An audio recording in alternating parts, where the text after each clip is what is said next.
The last question I wanted to ask is, if you have what would be one takeaway, maybe to help a shop that's, you a couple of years ago, or a lesson learned, or a good takeaway?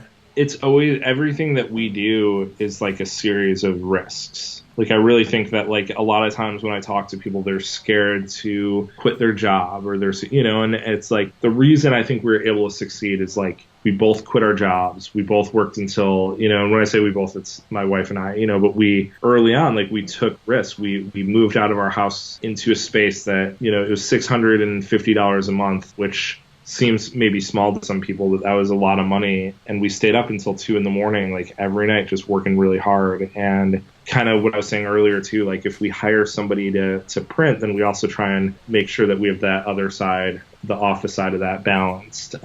So I think there's a lot of calculated risks, and that it's, if you really want to grow, you have to take those risks. And I see a lot of people who, like, they want to do stuff, but they're scared. They're scared to maybe spend the money on an inkjet printer, because what if it doesn't work? Well, you don't know until you buy it. And some stuff you buy is a good deal, and some stuff's not going to be. But at least for us, we're and even now, like, it's still a series of, like, risks. We hire new people.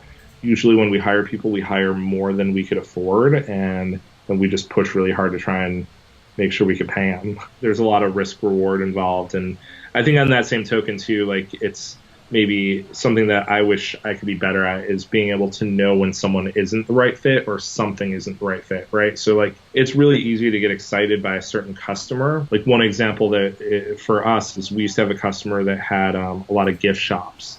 And we printed a lot of shirts that we'd send to San Francisco, to Alcatraz. It was cool, I mean, we got to do a lot of cool design work. All their orders were about 1,000 pieces. So, like, when you'd walk around the shop and you'd see these big orders, like, it looked really cool. It was nice to have the work. But then when we started to realize sort of the margins on that specific customer were kind of lower than some other customers, the amount of time we were spending on artwork took longer than we wanted it to. Also, as a customer, they would basically turn down shirts that were fine.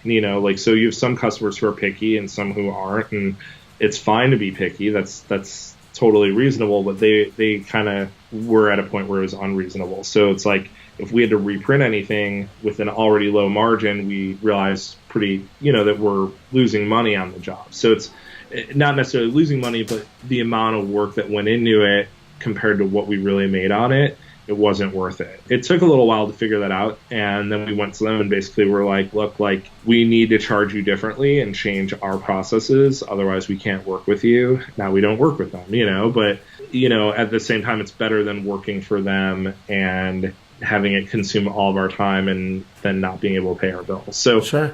I think it's real easy to fall into traps with customers to try and keep them happy or get their business, but sometimes it's really not worth it, and sometimes it is too. Sometimes you have a customer that's really, really annoying, and all of their designs are really, really intricate and whatever, but then you look at the financial part of it, and it is worth it. So yeah. Awesome.